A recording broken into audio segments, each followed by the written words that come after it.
अंधेपन में बाएं जाने का इलाज अंधेपन में दाएं जाना नहीं हो सकता।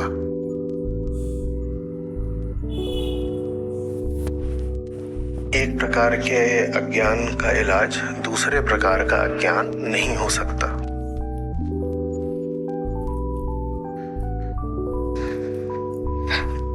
सुनने में बहुत सीधी बात है, समस्या बस ये है कि इसी बाएं दाएं को हमने धर्म समझ लिया है, लोक धर्म। कुछ लोग बाएं चल रहे हैं, जो बाएं चल रहे हैं वो अधर्मी हैं, और जो दाएं की तरफ चल रहे हैं वो धर्मी हैं। जो बाएं जा रहे हैं वो अधर्मी हैं और जो दाएं जा रहे हैं वो धर्मी या सधर्मी हैं। इस पूरे सिद्धांत में, कुल इतना ही है सिद्धांत वैसे, इस पूरे सिद्धांत में सारी बात किसकी हो रही है? किधर को चल रहे हो, माने कर्म, चलना, गति, कर्म जो दिखाई दे रहा है, स्थूल है, प्रत्यक्ष है, उसकी बात हो रही है। ठीक है, एक प्रकार की गति करोगे, कर्म करोगे तो क्या बोल देंगे? साथ चलिए, तो क्या बोल देंगे? अधर्मी बोल देंगे। और उसके विपरीत प्रकार का कर्म करोगे तो क्या बोल देंगे? धर्मी बोल देंगे। बड़ी चालाकी से छुपा क्या दिया गया है इस बात में, इस सिद्धांत में, इस चौखटे में, इस फ्रेमवर्क में, इस पैराडाइम में क्या छुपा दिया गया है? चलने वाला कौन है, कैसा है, दशा क्या है उसकी, जगह है कि सो रहा है,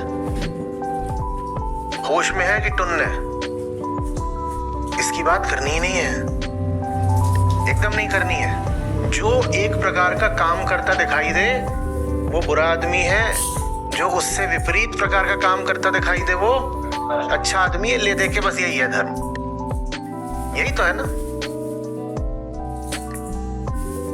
तुमने ऐसा कर दिया, ये तुमने अधर्म किया, तुमने ऐसा कर दिया, ये तुमने धर्म किया। तुम ऐसे हो तो ये अधर्म है, तुम ऐसे हो तो ये धर्म है। ये सुना कभी? मैं कैसा हूं इसकी बात नहीं होती है, बात होती है मैंने क्या किया। तो किसी को धर्म भी फिर सिखाया कैसे जाता है? ऐसा ऐसा करो, ऐसा ऐसा ना करो। अब ये धर्म नहीं है, ये समझाने में हम पाते हैं कि कृष्ण अपने प्राण लगाए दे रहे हैं। और वही बात आज अष्टावक्र भी यहां लेकर के आ गए। आह्लादित हूं और आश्चर्यचकित भी हूं, 20 साल से चकित ही कि कैसे जिन्होंने भी बोला है, कभी इस पार, कभी उस पार, कभी यहां, कभी वहां, कैसे आज के दिन, आज की शताब्दी में और कभी ईसा पूर्व शताब्दियों में बिना एक दूसरे से कोई संबंध संवाद रखे कैसे एक ही बात बोल दी है।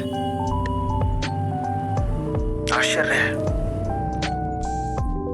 और आह्लादित भी हूं कि एक ही बात बोली है। एक बात, एक सच्चाई, 100 सत्य होते नहीं, 100 सत्य होते नहीं। आप छठे अध्याय में हैं अभी श्री कृष्ण के साथ भगवत गीता में, वहां क्या बोल रहे हैं? अरे हटाओ ना तुम, ये छोड़ना पकड़ना अलग अलग बात होती है। पकड़ने वाले को बोलते हो इसने पा लिया, प्राप्ति में बोलते हो मिलन हो गया, योग हो गया। छोड़ने वाले को सन्यासी त्यागी बोलते हो। हटाओ, एक ही बात है। जिसने स्वयं को जान लिया स सन्यासी चा योगी, एक ही है वो। इनको अलग अलग जो देखे वो मूड है। और वही कि छोड़ना पकड़ना दोनों एक ही बात है। आज अष्टावक्र कह रहे हैं अंधे त्याग से कुछ नहीं होना है और अंधे ग्रहण से भी कुछ नहीं होना है। क्या कह रहे हैं सुन लीजिए।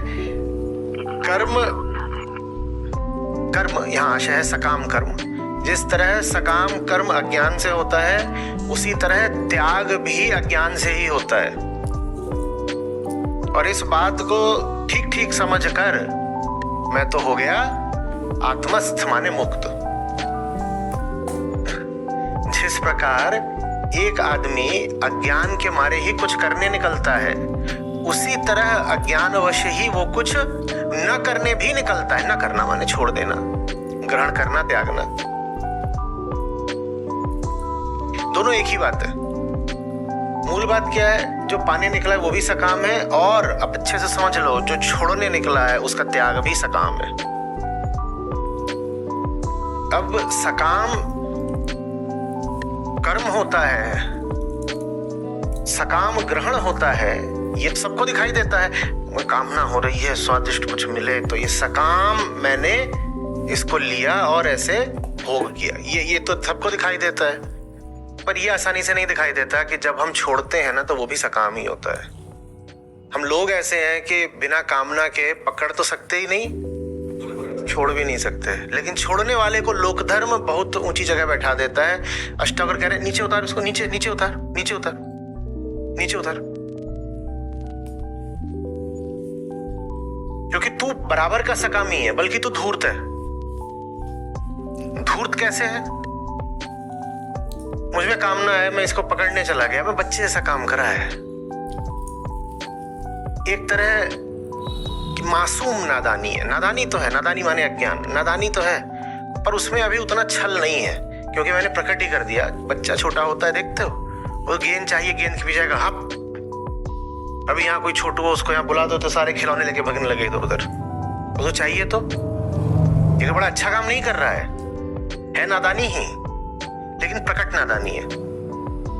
उसकी कामना यहां पर आकर बिल्कुल खुल गई है, प्रकट है, नहीं छल मारे छुपा रहा है। त्यागी छली है। वो भी जो छोड़ रहा है, छोड़ इसीलिए रहा है कि कोई कामना पूरी हो जाए। छोड़ वो इसीलिए रहा है कि कोई कामना पूरी हो जाए, पर दर्शा ऐसे रहा है जैसे कामना नहीं है। बालक अपनी कामना को उद्घाटित करे दे रहा है, नंगा, जैसे बच्चे होते हैं।